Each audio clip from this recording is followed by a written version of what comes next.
তুমি নিজেও ছাড়ছো?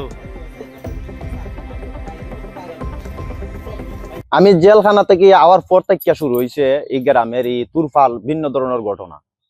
আমি জেল থেকে আইছি কত সালে স্মরণ নাই। আওয়ার পরে আমি যে সময় বাড়িতে প্রথমত গড় বাঁধছি, গড় বান্ধার আগে আমি শুনছি যে আমার জায়গা পড়ার দখলে। তো অনেক মানুষে আমি জিগাইলাম যে ভাই আমি আমার জায়গায় গড় বাঁধতাম, যাইতাম আবার ফিরত যেতাম আমার বাড়ির, কিতা করতাম? তারা কয় আইস না, তোর জায়গা বিক্রি হয়ে গেছে।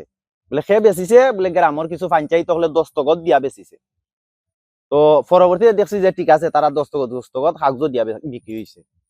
এরপরে আবার আমি পঞ্চায়েতে জানাইছি, ও গ্রামেরও যখন আইছি তখন কিছু সংখ্যা পঞ্চায়েতে আবার কইছে আচ্ছা তোর জায়গা তুই ঘর বানাইতে বানার হবো, এগুলা আমরা পাইমুনে। আচ্ছা, উনাদের কিছু সাহসে গিয়ে আমি বানাইছি আমার জায়গায় ঘর।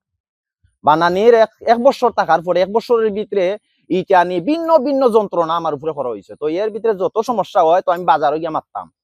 যে কোনো আঘাত পাইলে আমি গিয়ে বাজারও যতজন ডে পাই ততজন ডে আমি কই বলে ভাই এই সমস্যা সেই সমস্যা, এরকম করতে করতে 3 বছর। তো আমার এর ভিতরে আমার বাড়ির ঘর জ্বালানি হয়ে গেছে। তো আমি পঞ্চায়েতে জানাইছি যে আমার বাড়ির ঘর জ্বলছে, এখন আমি কিতা করতাম? তারা কই তুই কেউরে দেখছস নি? আমি কইলাম জি না, আমি তো কেউরে দেখছি না, তবে আমার টার্গেট আছে। এর লগে আমার আতাহাতি হয়েছে, রাত্রে গড় জ্বলার পরে কিছু টেক্কা টেক্কি হয়েছে, ওগুলা সম্বন্ধে আমি উল্লেখ করছি। করার পরবর্তীতে আমি আচ্ছা, তো আমার গড় জ্বালানি হয়ে গেল। পরবর্তীতে আমি সবরে জানাইলাম যে আমার গড় জ্বলছে, এখন আমি কিতা করতাম? হয়তো দেখা কোনো সাক্ষী নাই। এখন গেলাম থানাত জানাইলাম, ওসি সাহেবরে লিখিত দরখাস্ত দিলাম, দেওয়ার পরে কইছেন যাও সুনামগঞ্জ কোর্টও। তো আমি গেছি সুনামগঞ্জ কোর্টও। যাওয়ার পরবর্তীতে সাক্ষী যারা আমি মানছিলাম, তারা আমারে কইতেছে যে আমরা সাক্ষী দিতাম পারতাম না, আমরা সমস্যা আছে।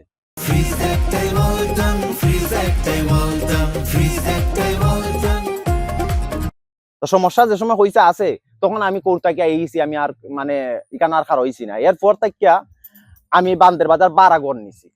ভাড়া নিয়ে আমি 2 বছর যাবত এনে থাকতেছি। সেই জায়গা তো আমার এরকম যন্ত্রণা দেওয়া হয়েছে, এটা প্রচুর। আমি এলাকাবাসীর আমি সবরে আমি জানাইছি, সব আমার সাক্ষী। পুরা 3 গ্রাম, চন্ডীপুর, ইদনপুর, লামাগাঁও, পান্ডারগাঁও, এগুলা সব এবারে এই দিক লাগাইয়া। যাই হোক, এই দুঃখর পরবর্তীতে আমি আমার ওইলে আমার স্বপ্নে দেখাইতেছেন যে এক কাম কর, তুই বিরোধিতা না কইরা তুই একাত্ম জীবন গঠন কর, এইটার মধ্যে তোর উত্তম হইব। এই ওলির এই বাণী শোনার পরে আমি গ্রামবাসীরা জানাইছি সবরে যে আমি এই জায়গাতে একটা স্থান করতাম, ঘর বানাইতাম, আমি খালি থাকতাম, আর কিচ্ছু নাই, শুধু থাকার জায়গাটা চাই। তো পঞ্চায়েতে এই সময় কইছে ঠিক আছে বানাও। তো তারা কইছে আমার কিছু টাকা পয়সা দেন, আমার টাকার সমস্যা। তারা কইছে আমরা টাকা পয়সা দিতাম না, তোমার গুণে তুমি করো। তো এলাকার মানুষ আমার সাহায্য করছে, ইদনপুর, চন্ডীপুর, এরকম আমার বহুত মানুষ আমারে গোপনে সাহায্য করছে। সাহায্য দ্বারা আমি এই ঘরটা বানাইছি। বানানির পরে এই ঘরের মধ্যে তারা এখন বিরোধিতা করতেছে, গাঞ্জা খাই, মদ খাই, ভিন্ন ভিন্ন বিষয় তারা আমার উপরে বাদ বিষয় তুলতেছে। তা আমি আবার 2-1টা ভিডিও ছাড়ছি এলাকাত যে আমি যদি সঠিক অপরাধী হই, তাইলে আমার পঞ্চায়েত মেলো খাড়া করা হইতো, পঞ্চায়েত মেলো আমার বিচার করা হোক। যদি আমি সঠিক অপরাধী হই, থানার যাওয়ার আগে যেন পঞ্চায়েত দ্বারা করা হয়। এখানে পঞ্চায়েত হই, কারণ পঞ্চায়েতের সব মানুষ আমার বিপক্ষে নাই।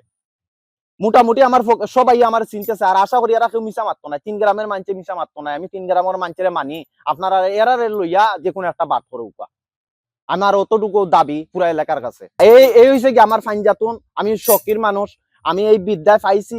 এরপরে এই জিনিসটা আমার কাছে থাকে। তো এটা যে থাকে, এই যে জঙ্গলের ভিতরে ঢুকতে হইলে বারোইতে হইলে ভিন্ন ভিন্ন জাতের সমস্যা হয়, এর কারণে এটা আমি মাঝে মাঝে লোকে রাখি, সব সময় নাই।